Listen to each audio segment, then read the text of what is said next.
Hey, welcome to another episode of Eberhart Outdoors.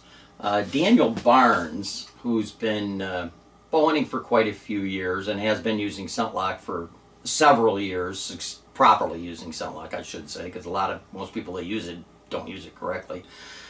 He sent me a video of actual dropping milkweed, and having it drift right down into a doe's nose while he's in the tree. And then he had two bucks come in and they were sparring, and he dropped some milkweed and it drifted down to the same spot, drifted right down between them. Now I've been doing this for years and years, so it was no surprise to me, and it wasn't to him either, because he quit paying attention to wind. But once in a while, when deer do come in from downwind, he still does carry milkweed, because that's something he used to do. I did it in the 60s, 70s, and 80s, and early 90s. I don't carry milkweed anymore, no need to, but he still does, just to verify, that the thermals are going down to the actual deer, and that, everything is working correctly.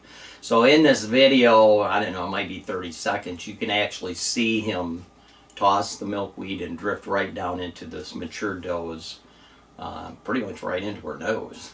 And obviously he didn't get winded. And he's done it lots and lots of times. He told me in the email. I get a lot of emails and ton of testimonials of the hundreds, if not thousands, of hunters I've sent my scent control documents to, that no longer pay attention to wind, and they shoot deer downwind of them, coming in from downwind of them, stuff that never ever would have happened, because a lot of them have been hunting a lot of years. It never would have happened prior to properly using, carrying, and storing, and ScentLok products. But you have to do the whole thing, and that's what these guys have been doing, and they've gotten to the point where wind direction is irrelevant, and they're killing deer. They're seeing a lot more deer. It was really interesting, because I went on a hunt a few weeks ago. It's gun season in Michigan now, so I've just been sitting around for the last 10 days. I haven't been doing anything, and other than writing. But I went on a hunt with 15 other guys, which that's the first time I've ever done that in my life. It was an organized hunt. It was on public land, outside of Michigan. And these were all guys that are experienced hunters. I was very impressed at how good many of them were. I was the only one, I think. I didn't talk to anybody else, and I didn't see anybody else using ScentLok. And I also, because I'm sitting around at night after everybody gets back, I'm listening to all their stories. So all week, there were 7 bucks shot out of, including myself, 16 guys. 5 of them were 2.5s that I personally wouldn't have shot, but they were decent 2.5s. I passed on a couple 2.5s while I was out there. I never saw a bigger buck than a 2.5-year-old. But there was 5 2.5-year-olds, and then there was a couple bucks shot that were, I think one was 136 and one was 138. Really, really nice bucks. And I was very impressed with all the hunters, how organized most of them were, how detail-oriented most of them were, how much they wanted to work to kill these deer, because we were in hill country. We were in severely hilly country, in southern part of a big buck state, a 1 buck per season big buck state. And I'm not going to say the state. But anyway, everybody saw bucks. One guy saw 23 bucks in a week, in 7 days. That's pretty impressive on public land. This was all public land. Nobody ever stepped foot on it before, ever.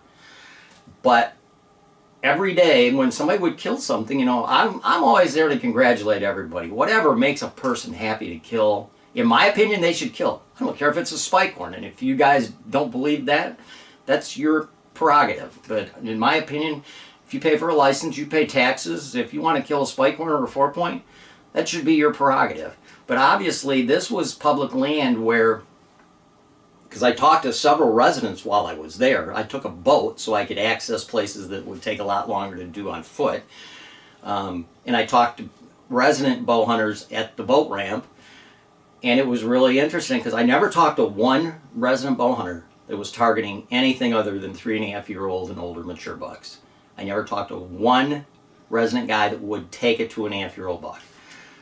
which I was very impressed with, because in Michigan, that is not the case. In Michigan, you know, 2.5s are definitely open season, and probably at least 50% of the hunters on public land will take any legal antlered buck. So, but I was very impressed with these guys. They were eager. They all got up early. They all worked hard. They all came in late. It was really refreshing to me to see that kind of commitment from so many different bow hunters. But every evening when we were talking, you know, there was guys that, oh man, I had this big buck and he was coming in and he winded me. One guy had a monster buck, 150-incher, coming in, and he stopped at like under 10 yards. And he had this on video. Everything had to be videoed. He had it at 10 yards. And so, not to spoil this, because this is all going to come out in videos next year, he had his bow, he was holding it in his hand, and all of a sudden he felt a little wind on the back of his neck, and the deer which made this deer downwind, and within a second that deer bolted. So many situations where deer winded these people, or was coming in with a doe and the doe winded them, or they saw a nice buck and then they couldn't hunt it the next day or the next 2 days because the wind was not in the right direction to hunt that location, because the wind switched around a lot. And also, this was in an area, because it's hill country, there was a lot of thermals. You know, in the morning, thermals are rising as the temperature is rising, and in the evening, typically the thermals were dropping as the temperatures were dropping as well. So there was lots of thermals going around. There was lots of thermals. There was still, swirling winds, because there were still leaves on the trees to move wind in different directions. And I listened to that all week long, and I never said a word. Never said one word. But on the last evening, one of the hunters said, well, John, you didn't kill anything, so it looks like your scent control didn't really do anything. And that was kind of the last the last straw. You know, I was fine not killing anything. I didn't see a big enough buck that I would want to shoot. And on short-term hunts, anything can happen, as most people know that have done that. But that kind of hit me a little bit wrong, because here I am, internally, I'm laughing. I'm seriously, when these guys are talking, coming in, and they're excited, this deer winded them, or they couldn't hunt this spot the next day because the winds were in the wrong directions, or the thermals were going to be in the wrong direction in the morning or evening. You know, internally I'm laughing, because that doesn't have to be the case. You know, the technology is out there, if you're a detail-oriented person, to totally negate the wind. It takes a little bit of work in, you know, preparing your clothing and stuff, and anything else that you use in conjunction with it. But, you know, I let it out. And that last evening I said, you know what, you guys, I've been listening to you guys all week. I laughed. You did this, and you did that, and you did this, and you had 2 bucks where the wind, you know, you spooked them because of the wind, or you couldn't hunt this spot because the wind was in the wrong direction the day you wanted to win. And I said, none of that would matter to me. Those deer wouldn't have gotten winded, you know, if I were in those same scenarios. And I didn't really say anything negative about killing 2.5-year-old bucks, because that's fine. I think that's wonderful. They were all 95 to, even the 2.5s were 95 to, you know, 1 teens. So they were all, you know, nice rack bucks. But the scent control thing, you know, if you do it right, that's a non-issue. It's a total non-issue. Thermals, swirls, you know, direct wind, downwind, it doesn't make any difference. Deer that pass you from your upwind side to your downwind side, they don't spook. And so I kind of laid it on them. And a lot of guys, you know, they said, well, we don't believe in scent control, but they know nothing about it. When I start talking about activated carbon and, you know, deer, you know, senses versus human senses, you know, they're olfactories, 200 million olfactories, while we have 5 million.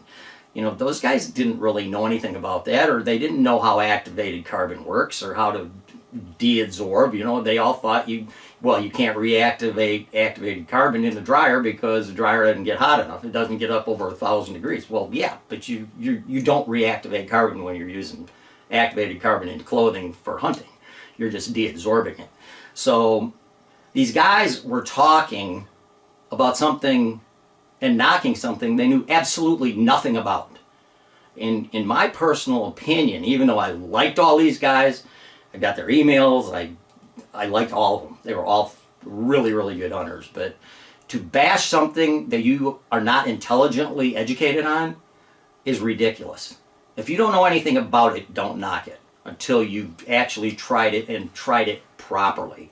So anyway, I'm not going to go on any more about that. But anyway, in this video, you're going to see, you're going to see the actual milkweed go right down into the deer's noses, right into their faces, which you can't get any better proof than that.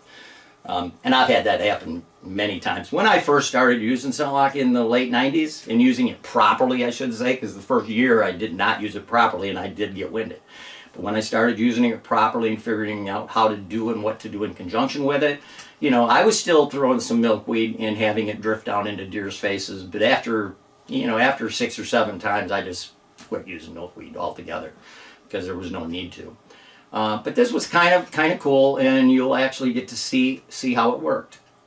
And as a side note, I did a late season podcast with Peterson's Bow Hunting, which will air sometime in early December, first week or two of December. And I will also be posting my whitetail workshop dates probably this upcoming week. The main purpose of this YouTube video is to watch this nice little video that Daniel sent me. So I hope you enjoy it. Thank you.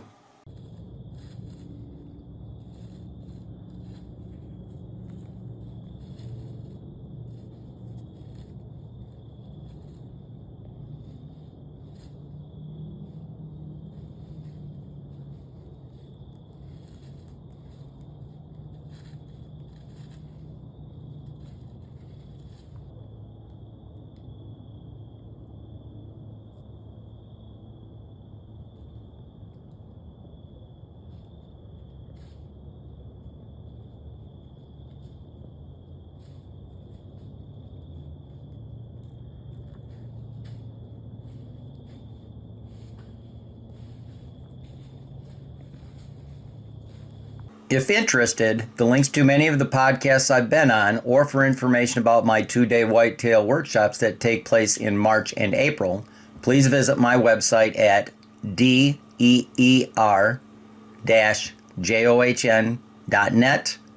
Thank you for watching another episode of Eberhart Outdoors, and to receive notifications for future videos, please subscribe.